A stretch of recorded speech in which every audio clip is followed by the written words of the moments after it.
coat on this to fix some problems, but also to finish it off. So hang on, I'll talk about it.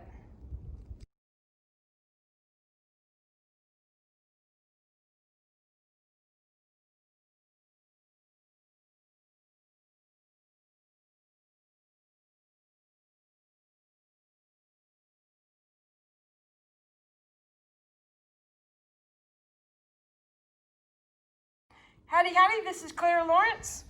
Now, if you remember right, this is what I was calling my Neptune piece, and then I add another coat to add the extra white in there and a little bit of extra sparkle in there. Well, also notice that my resin didn't turn out so great. I had a couple of little pits in there, but I also added another coat of that white coat was another what you would consider a color coat. So I need to do the clear resin on top of it anyway, just to get it to be all nice and sealed up and be safe for food safe. But what I want to talk about is, let me zoom you in a little bit. Whoops, let's see. That'll work. Okay, you can probably see a little bit of scratchy in the background. So I prepared my resin surface and gave it just a quickie little scratch over with some sandpaper. About 220, just enough that it bonds. In other words, it creates little teeth. Let me zoom back out, makes it a little easier. Creates little teeth in there that the resin will go into those grooves and really bond with it. Now, the other part about doing a flood coat is those little pit areas, which are low spots. That resin, well, it's going to seep in there right as we speak. It's also self-leveling, so it'll fill that void up real nice and smooth, and the final coat will be all nice and level, and you won't even notice. So, good way to fix a resin piece if you have an issue. And I have a little bit of an issue right there. What is that? Okay, I'll have to. Oh, there he goes. A little bit of dried resin from who knows where that popped in. Probably a little bit of static charge that picked up. Okay, so let's finish with this process. So this is a Stone Coat Art Coat, which is my go-to resin. You've heard me say that before. I'm gonna add a little bit more. Just as it's moving, I don't think it's gonna be enough. And what I'm trying to do is any of my trays, get it so it's food safe. And also this adds an element of heat resistance up to like 425, 450. It's one of those two. But it's pretty good temperature, so like you could put a hot plate on there with no problem. And also it adds some durability with scratch resistant, and also the big plus is the UV protection on there. And I need that for my art. And you don't want to buy a piece that turns yellow in a short period of time. So, or your, nice little white areas in there that goes yellow. That would be very disappointing. So.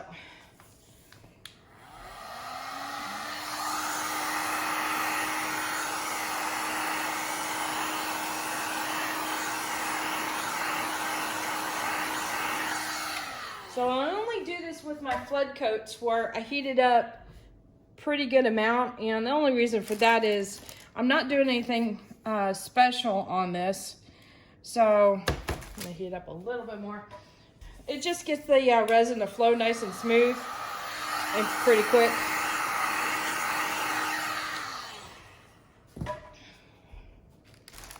And that way I can get it to edge so I can get it to really seal well.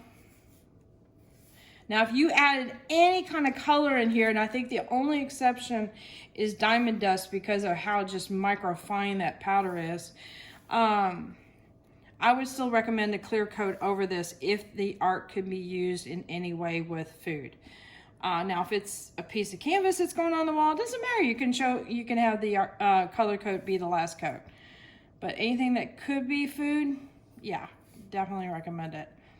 So like even a turntable, Lazy Susan, coasters.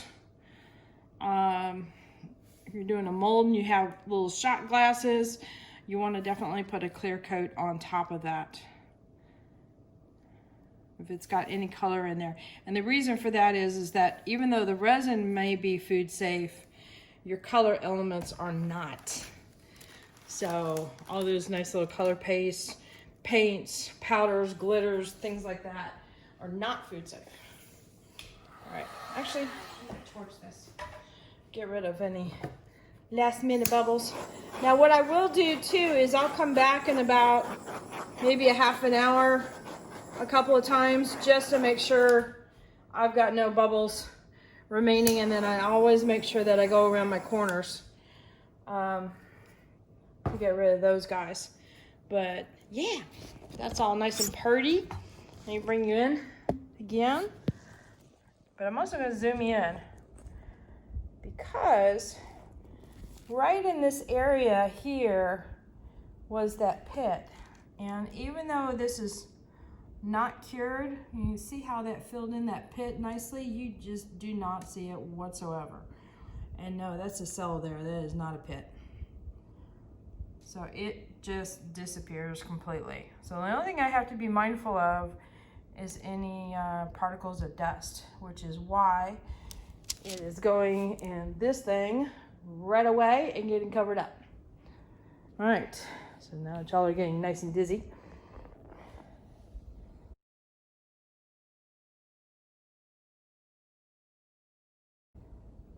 Yeah, so I'm super happy with that. All right, hit that like button, hit the subscribe button, but definitely hit the bell to get notified next time I put a video up. There you go.